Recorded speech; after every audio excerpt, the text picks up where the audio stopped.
You're listening to the Actors Resource Podcast with Aaliyah Lay, a podcast for actors and improvisers with interviews from entertainment industry experts. First of all, I want to say thank you so much to Chalis Romero. Did I pronounce that correctly? Yes. Yay! Here today, she is an assistant director on, can I say the name of the show? Yes. On Barry! Oh my God! Okay, so cool. All right. Chalis grew up in the Salt Lake City Valley, Utah area. She graduated from Cal State University, Fullerton with a degree in radio, TV, and film. Her first job in the industry was in reality TV, and after a couple of years, she got a job in scripted TV as an office PA and then as a producer's assistant. She was accepted into the DGA Training program in 2013 and has been working as an assistant director since 2016.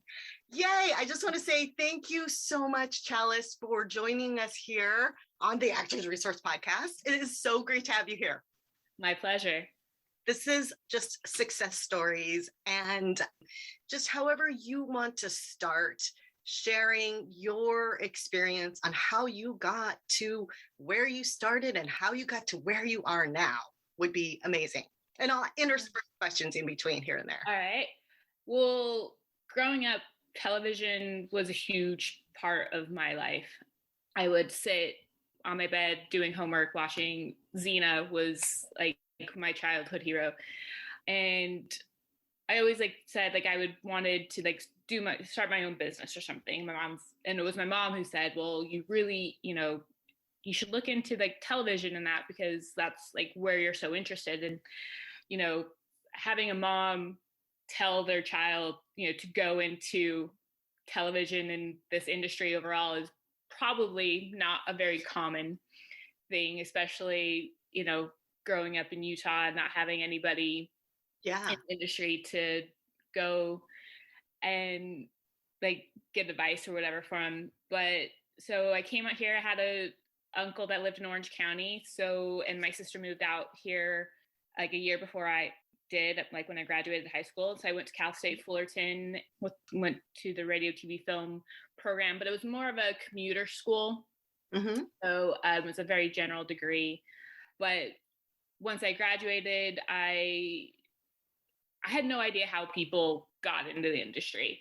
And that I had a counselor in school that helped me get my internship that you had to do to graduate and that. And she gave me a couple of resources. And one of them was the careerentertainment.net or something like that. And I just sent my resume to any place that would accept my resume that I thought I could do. And funnily enough, I got an interview with a show, it was a reality show, but I got that interview based off because he was an alumni from Cal State Fullerton.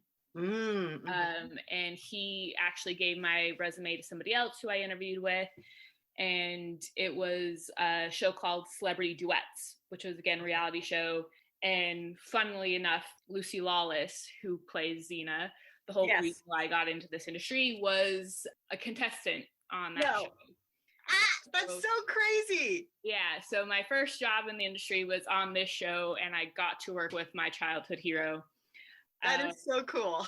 And I was just, seventh heaven, couldn't get any better than that. Yeah. So I did that show and did, from other people I worked with on that show, I did Kitchen Nightmares. I worked in the post department, did Kitchen Nightmares, did American Idol, Next Great American Band, all as what were you doing for all these shows? Were you a PA or were you were interning, just doing whatever they asked? No, it was paid. I was in the post department.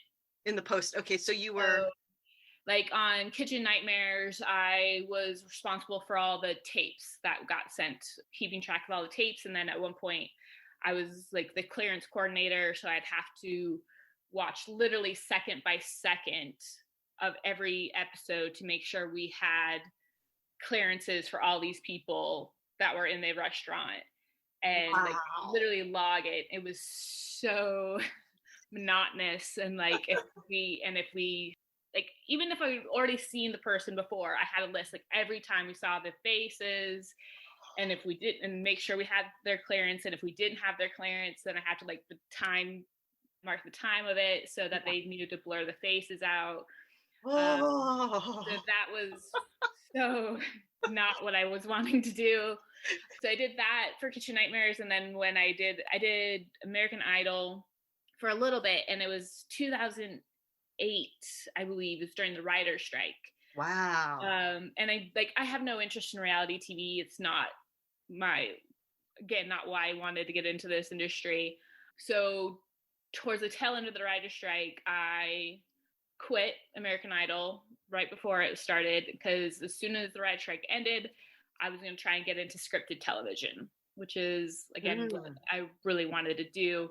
Yeah. And I don't even know if it exists anymore. I don't think it does. There was a book called The Hollywood Creative Directory, and it had all of the phone numbers of all the different production offices of all the different shows and stuff like that. So once the writer's strike ended, I called and sent my resume, fax, email to every single production I could possibly get to. And I got an interview on NCIS with Mark Harmon. Whoa! How many applications did you send out, do you think?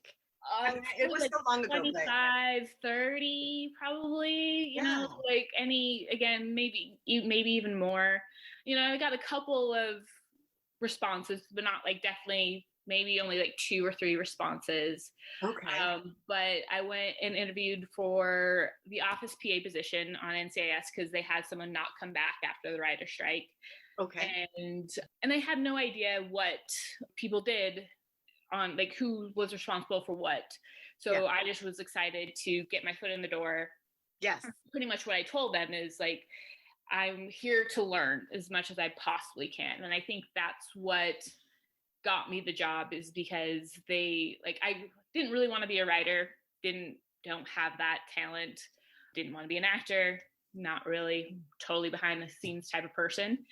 But I think they just wanted somebody who wanted to learn and figure it out. And so I would, as much as I could, go to set and watch filming and really try to figure out where my skill set lied. Mm-hmm. And so while once you got hired to be the office PA, you think part of the reason why they hired you, because even though you haven't had experience being an office PA, was because of your attitude of learning? And then when you once you got the job, you were looking to see the positions available that might fit your skill set. Exactly. You didn't know. Okay, I didn't know, you know, like I didn't know like what a grip did or what an electrician did, or you know, what camera works with the camera. Yeah, but like there's different positions. There's like the loader. There's the second camera AC, the first camera AC, the camera operator, the DP. You know, there's all of these, like gaffer, the best boys. Like there's all these fancy words for what all these people do, but you don't really know what they do until you see it. Right. And I'm a very type A personality, very organized, very planning. And that's when I learned what an assistant director did. And that's when I learned about the assistant directors that worked on NCIS were all graduates, or at least for the most part, graduates from the DGA Training program. And so that's when I learned what that program was and how you got into the DGA. DGA being the Directors Guild of America, is that right? Correct. Yeah. Okay. And so it's this program, it's the directors/producers training program. And it's the most efficient way to become an assistant director, especially in the LA area, because you can either be a set PA and you have to get like 600 days as a set PA, but then you're not eligible to work on like main budget shows in LA. You then have to either do like commercial days or third area days, which is outside of the like 30-mile zone in LA. Even as a PA? Even as a PA. Like if you get your 600 days, then you have to, like I said, do another tier of working before you can work in LA. Wow. So again, like I said, it's the most efficient way, but it's very hard to get into. They only accept like maybe on average 12 people Into the program? And yeah, every year? And I couldn't even begin to tell you like how many people apply, like 100 or 200. I don't know that number, but it's a good amount. Okay, I have to interrupt real quick here. I have to just say, first of all, congratulations. Like up to there, like actually all of it's a success, right? The fact that you moved from Salt Lake City to LA to pursue what you wanted to do, just doing that is a success, regardless of the outcome, just the action is. But in addition to that success, then interning but then this is another huge achievement, right? Well, it took, like I said, it wasn't an easy road because it took 5 years of applying to get in. Woo! Oh my God, that's so great though. I mean, yeah. It must not have felt great. Oh no, it didn't feel great. Until you got in. It's a 3-tier process. Like you have to, the first tier is like applying of like, you have to have so many days in the industry, or you have to have college degree, you have to essays, and they're very particular on like everything has to be correct. Like if you have one mistake, like your margin's too big, or any like misspelling or any like formatting that's not correct, your application is immediately thrown out. It's a very exacting process, even to get to being considered. Exactly. Right? So once you get through that process, then there's a second process round called the assessment center. And they bring you in. It's on a Saturday in like April and May. So I really came to hate April and May while I was applying, because I got, every year I applied, I got to this assessment center. Yes. I dreaded it because you go in and they give you like 2 problems that have nothing to do with the industry whatsoever. Like you could be a senator's assistant. You could be running a lodge in the mountains. You could be a nephew or a niece of a guy who runs a circus. And they watch you, they split you off into groups and watch you problem solve within the group of how to fix all these different situations that could possibly arise. Wow.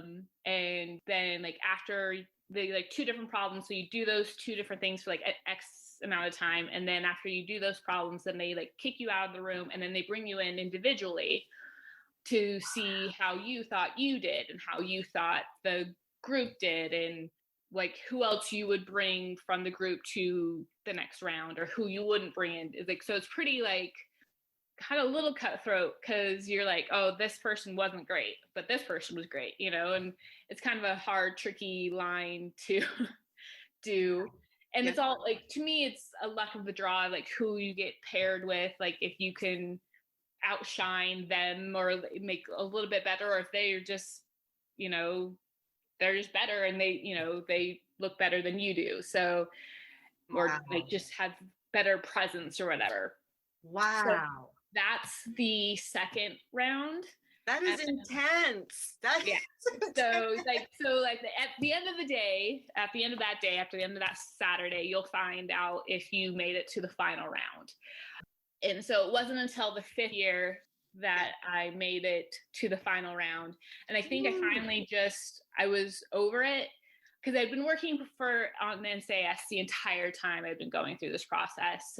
Wow. Like, NCIS is my home show. Like I've been working on that show even to this day since 2008 in some capacity. Like I either, like whenever I didn't have a show as a trainee, I could go back and work on that show, which was great, because there was like times where I had like, there was one year I only worked out of like 18 days as a trainee through a 7-month period. Woo. And so like you had to figure out how to make money during that process. So like NCIS it's always been so great to me, and being able to go back and do that. And like I said, I become a producer's assistant at this point. So that final year, that was going to be my last year of applying, because then I was like, okay, I'm just going to be a set PA and I'm going to do it this way if I don't get in. Okay. And I think it was finally that attitude of just not caring, but not putting all my eggs in their basket. Right. Of mentality that finally got me in, because I told them, like, with or without you guys, I'm going to be an assistant director, preferably with you guys, but if I have to do it without you guys, that's what I do. So I think that's finally, like, me having that attitude finally got me to the last phase, which is you sit at a table and you have about 12 to 14 people all on the other side of that table, just shooting questions at you one after another. Oh my God. And, you know, doing their best to keep you on your toes and keep your, you know, your mental ability on, you know, being able to quick fire answers. And then then at one point they'll give you like this scenario that does have something to do with the industry, and you just have to keep coming up with solutions. And like every solution you come up with, they will find a counterpoint to. So like mine was, you were shooting on the East Coast and you had to shoot with a bunch of animals, but the schedule changed. So you don't have these animals, but you have to find them in the next 24 hours, whatever. So where are you going to find all these animals? Right. And so you just have to keep like spitballing of different ideas of how you're going to get like 24 dogs or whatever to shoot the next day. And you just keep coming up with ideas and like, well, what about this? Well, no, that won't work because of X, Y, and Z. And so you just keep going and going until they're like satisfied with your answers. And then, so those are the 3 rounds of the getting in. And then once you're into the program, it's 400 days of on-the-job training. On-the-job training. Nice. Yeah, they find you work. Okay. Oh, that's kind of nice. It's kind After of nice, all of that, that's nice. that's nice, but also you have no say. Like you are pretty much theirs until you graduate, because it's probably a little different now because of COVID, that you can't just like drop everything, go to a show, you know, you have to get tested and everything. But up until then, like you had to be on call 24/7. Holy moly. You had to get permission to do, like you couldn't go out of town. If you did, you had to get a special permission. Right. Like I literally had to get a special permission to get my gallbladder taken out to get time off for that. Yeah. Yeah. So like, you have to answer, like they call you and you don't answer or return the call within 30 minutes. It's a problem. Wow. Weekend seminars. And so there was a couple of times where I had to work all night on a show and then go right from the show to a seminar, which like no sleep, or maybe like a half, like maybe a half hour, maybe an hour.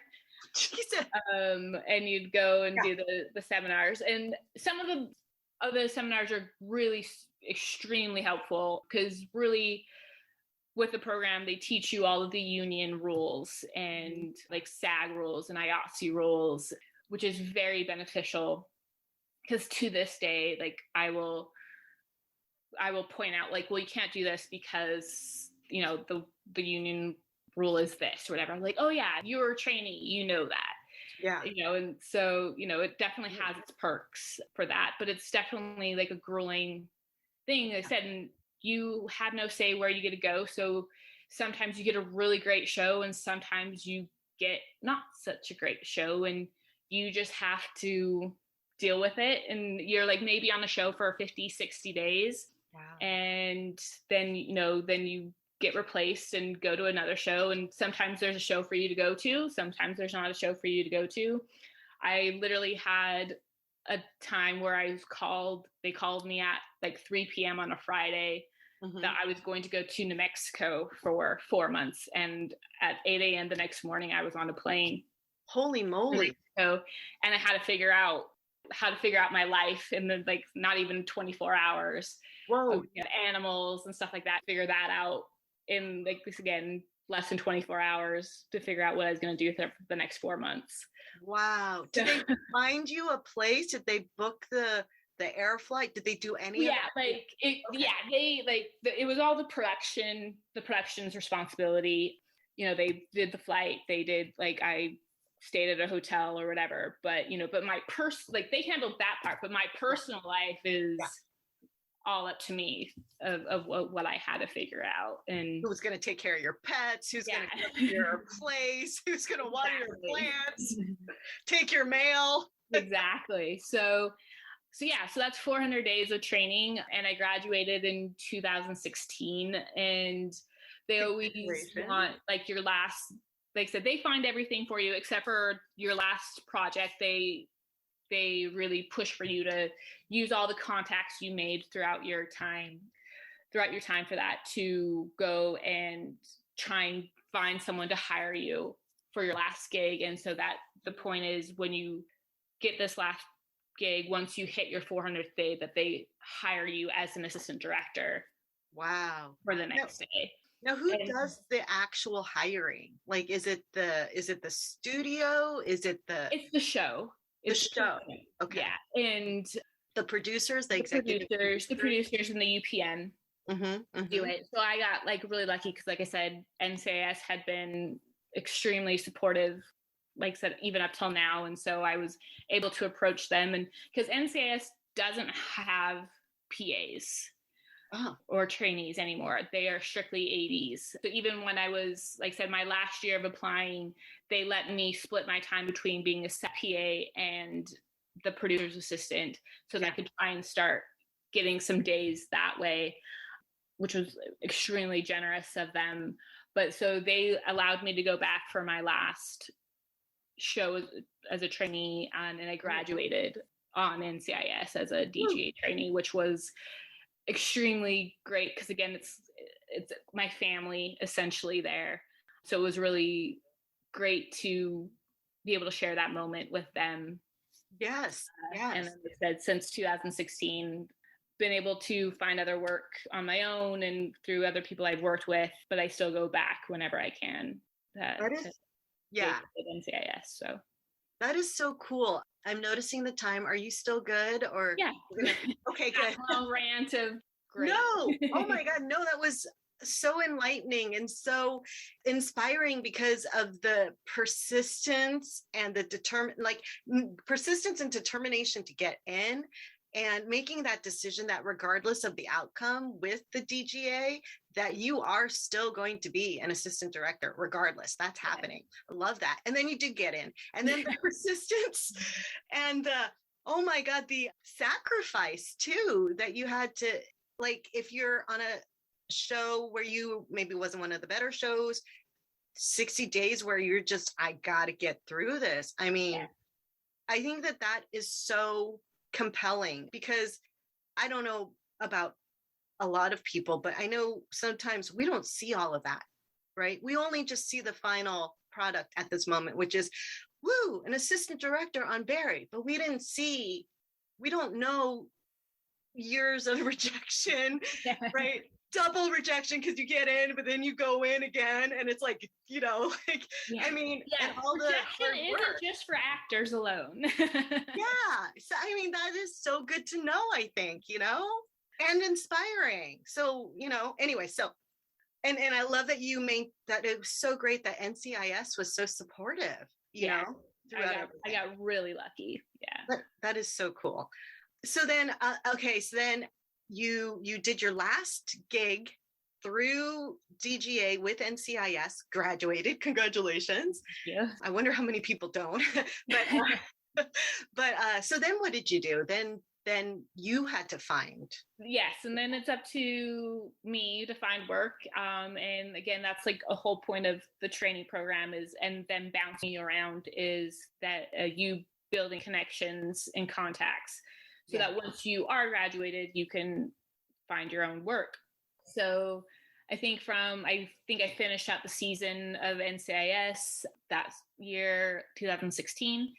Then I got a job on Code Black as an additional on set, and I got that job because one of the key second AD on that show I worked with as a trainee when I was on The Mentalist.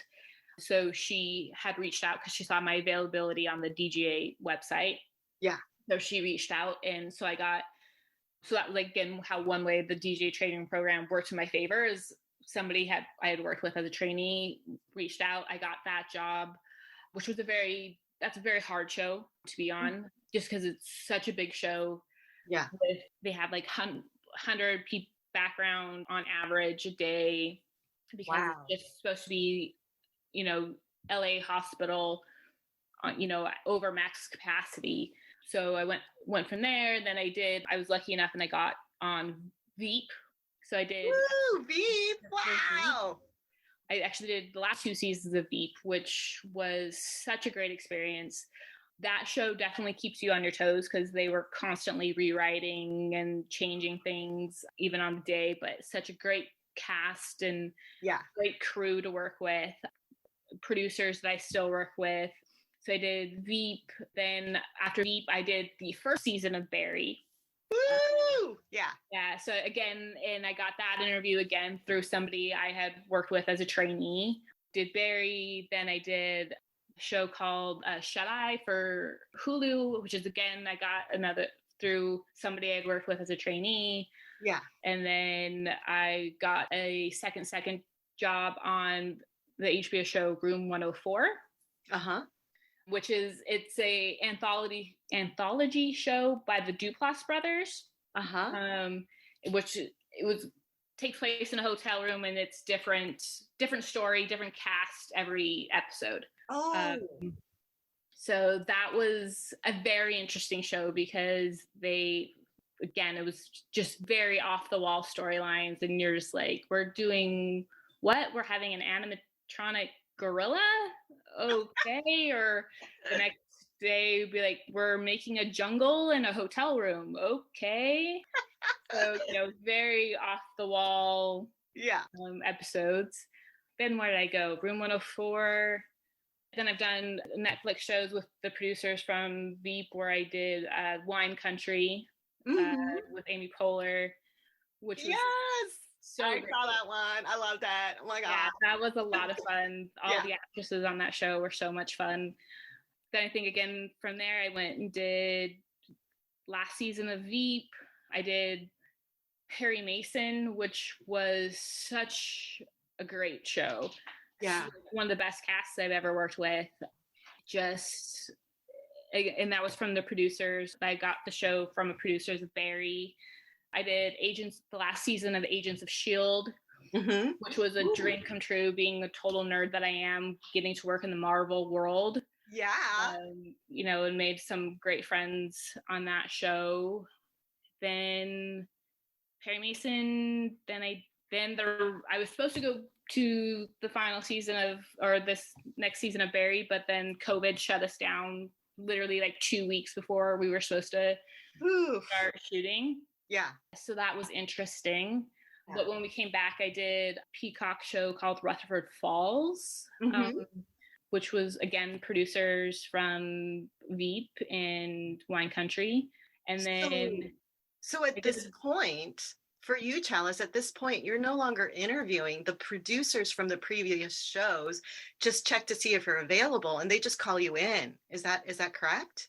Sometimes, and I'm getting lucky. Like I said, a lot of my shows are coming from the producers of either Barry or Veep, which is great to have producers that want you. But they're still, like, I did like a bunch of pilots this spring, and they were either from other ADs I had worked with. There's still interview processes. There's still interview processes with people you don't know or you may know. It's just, but still new people, and you still don't get everything you go out for.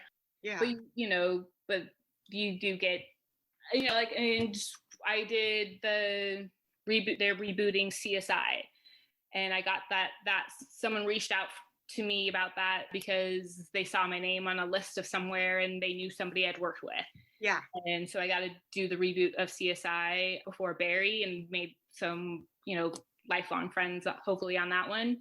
And that was a tough show. And again, I've been running base camp for the most part for 8 years. And so I'm pretty comfortable with what I do and how I do it, and pretty confident in my skills in that department. But that was still a very tricky show, just how big that show is in terms of what they want to do and the time allotted to do it. Yeah. But then, like I said, I got to go come back to Barry for this third season, and Yes. which is a lot of fun. And the producer on the show she really, Aida Rogers is her name. She really emphasizes hiring people, just good people, that nice people, obviously who are good at their job. And so it's great to come to a show like this where everybody's happy to be there and wants to work together. And, it's just really, a breath of fresh air, because you don't always get that every time. Yeah. Yeah. I think that's so amazing. And that's important to, especially nowadays where we hear about the harmony on set is between cast and crew is like, it just makes it a better workplace, right? Yes. Anyway, I mean, yeah. That's we work way too many hours, and I work way too long in our lives to not enjoy who we work with. Because people ask me all the time, would I rather do movies or television, and do I want to move up? And my answer is yes, I would love to move up in the AD chain of command. I would love to work in film as much as I work in television, but my main priority is enjoying who I work with, because again, it's just, we work 70, 80 hours a week, see very little of our family and friends outside of work. To not enjoy what I do and to dread going to work isn't worth it to me. No, me either. Yeah, so that's my, if I get to move up along the way, great. If I get to work with huge actors along the way, great. If I get to work with newcomer actors, great. Like, as long as they're great people, I really don't care. And, and I'll tell anybody this, the nicer you are to other people and who you work with, the more people are willing to go out of their way to make your life easier, whether that be an actor, hair, makeup, wardrobe, best boy, grip, electric, producer, whatever. People are much more willing to help you when, you're approachable and you're nice to deal with. Yeah. That, to me, that makes a lot of sense. And that was my last question I was going to ask you, but you already filled it in. So that's perfect. Okay. So, and one last thing I wanted to say and acknowledge you about is that towards now that you've had more experience doing all this AD work, not only are producers calling you in, but you still have to interview for people you haven't worked with, but you met, have a connection with.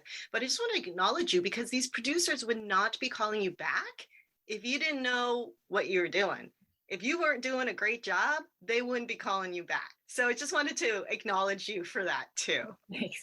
Like I said, it's definitely rewarding and such a great feeling to have gotten to at least this point where, people do want to continue working with you and do ask you ahead of time to come back to a project. Really does mean a lot, especially when they're great people initially anyway. That is a huge achievement right there, right there. Yeah. All of it is, but yeah. Okay. Thank you so much, Chalis, so much. Is there anything that you want to put out there for people to know about you, follow you, or projects you want people to know about? And, anything you want to promote? I think I said just, Barry and, CSI, just, love for those shows to come back and that those actors to come back. And Perry Mason, those three, I guess, are the most recent and the ones that have potentials to come back and to do more. So, and, have been a lot of fun for me and great people to work with. So not only for me, but I, want it to come back for everybody who's worked on those as well. Right. Yeah. Cool. All right. Thank you so much, Chalis. This was amazing and wonderful and enlightening, and I'm inspired. I hope everyone else who listens will be inspired as well. This is phenomenal. Thank you so much. You don't really think about it much, but I have definitely been very blessed in the opportunity I've had. So, and thanks for taking an interest in it. Thank you so much. And thank you for listening to the Actors Resource Podcast with me, Aaliyah Lay. I would love to hear from you, so email me, aaliyahklei@gmail.com, ALYAKLEI@gmail.com.